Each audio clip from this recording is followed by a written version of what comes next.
O que um profissional da área de vendas precisa saber para trabalhar com energia solar? Quais conhecimentos você precisa passar para a sua equipe comercial? Nesse vídeo nós vamos ver quais são as informações mais importantes na hora de você fazer a prospecção de novos clientes. Então, se você gosta do tema de energia solar e está preparando aí uma equipe de vendas ou quer ser um profissional da área de vendas, já deixa aí o seu like, se inscreve no canal e ativa as notificações para você sempre receber aqui os novos vídeos que nós vamos lançando. Então, vamos falar de energia solar?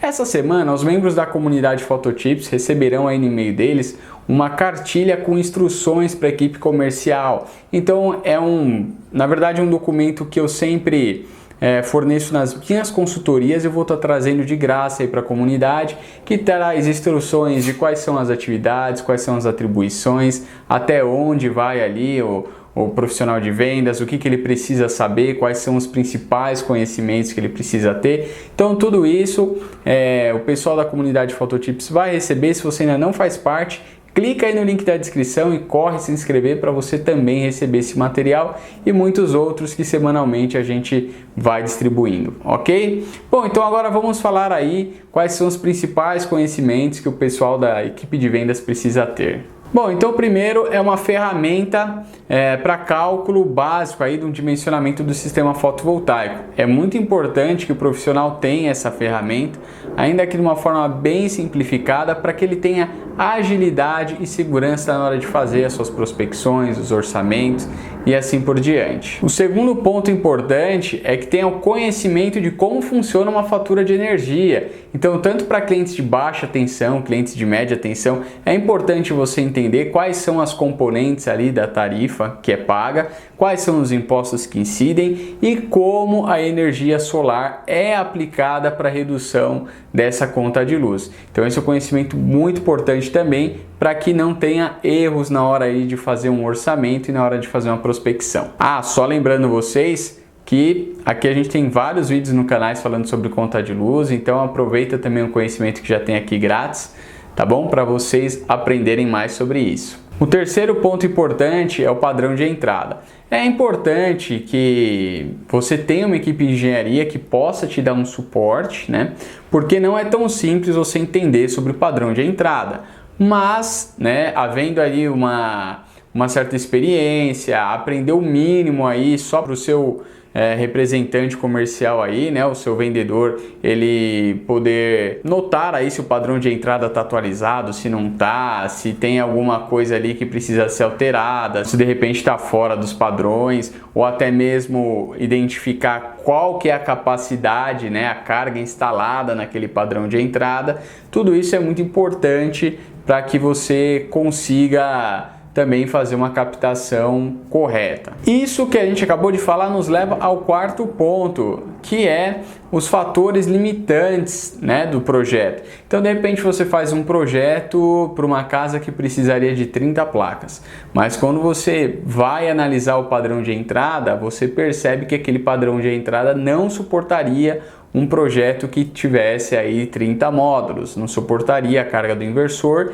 e aí você teria que ou sugerir ao cliente fazer um sistema menor, ou sugerir ao cliente que faça um aumento de carga ali no seu padrão de entrada, que provavelmente envolveria uma reforma no padrão de entrada.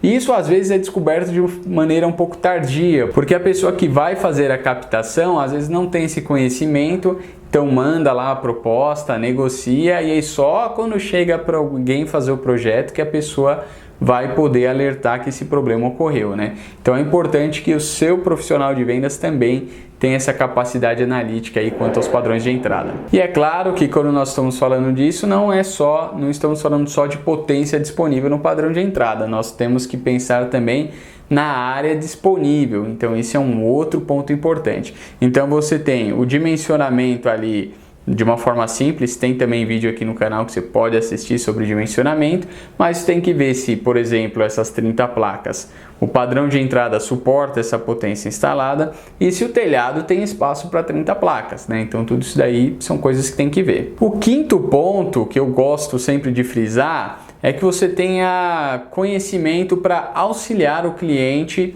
a determinar o melhor local para a instalação do inversor de frequência, porque muitos clientes querem colocar sempre lá no mezanino, quer colocar escondido em algum lugar ali num sótão, enfim, não pode, né? Não pode estar em lugar acima de 2 metros, enfim, tem uma série de condições. Então você tem que sempre analisar, ter essa capacidade de analisar junto com o cliente um local que você tenha acesso dos cabos, tanto os cabos que estão vindo das placas quanto os cabos que estão indo para a rede, e também que seja um lugar que o cliente geralmente se preocupa com estética, então não pode prejudicar a estética e tem que ter essa boa acessibilidade. O sexto ponto, que é extremamente importante, conhecer direitinho o funcionamento do sistema. Você tem que entender desde como funciona o inversor, óbvio que você não precisa entender a microeletrônica, né? Você precisa entender quais são as funções, quais são as capacidades ali, né? O que o inversor faz, função antilhamento, como que funciona a compensação de créditos de energia, como que você pode compartilhar ou não créditos. Então tudo isso você tem que conhecer para poder passar sempre com segurança as melhores condições para o seu cliente, né? Além de tudo, você precisa também conhecer os equipamentos, né? Então você saber indicar quando que é melhor colocar um microinversor.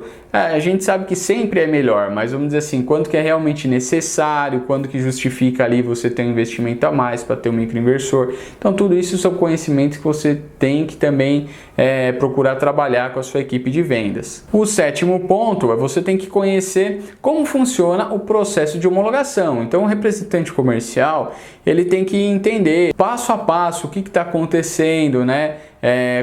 Quais são os documentos que ele tem que pegar ali com o cliente para a engenharia dele poder começar a fazer o projeto, qual que é o prazo de aprovação desse projeto na concessionária, depois qual que é o prazo para vistoria, depois o tempo para trocar o relógio, alertar que podem ter problemas aí, né, dificuldades com a concessionária, enfim, você tem que conhecer bem esse procedimento para explicar bem para o seu cliente e reduzir aí o ruído que possa ter, né, porque às vezes a concessionária ela põe algumas dificuldades e isso vira contra a própria empresa. Por quê? Porque às vezes a explicação não é feita da maneira correta no processo de vendas. O último ponto que eu queria mencionar aqui com vocês é o conhecimento sobre a própria empresa. Então você ter sempre ali muito arraigado em você qual que é a cultura da empresa, né? Quais são os diferenciais, se a empresa é uma empresa que se destaca por ter uma boa assistência de pós-vendas, é uma empresa que ela se destaca por ter uma manutenção diferenciada, por usar uma tecnologia nova, enfim, tudo isso tem que ser usado, conhecido para também virar argumento de vendas durante os processos de vocês. Pessoal, muitas dessas dicas estão lá no manual que a turma da comunidade Phototips vai receber, então vai lá, se inscreve na comunidade para você receber também. É um material muito bacana, um dos mais legais aí que a gente já disponibilizou como material exclusivo da comunidade, tá bom? Você já tinha pensado em todos esses pontos? Você acha que tem alguma informação importante que eu acabei não mencionando aqui? Deixa aí no comentário e também comenta para nós aí quais temas você gostaria de ver nesse canal aí daqui para frente. Quem sabe a gente pode trazer e também tirar as suas dúvidas dentro dessa sua sugestão. Pessoal, muito obrigado por ter assistido até aqui e até a próxima!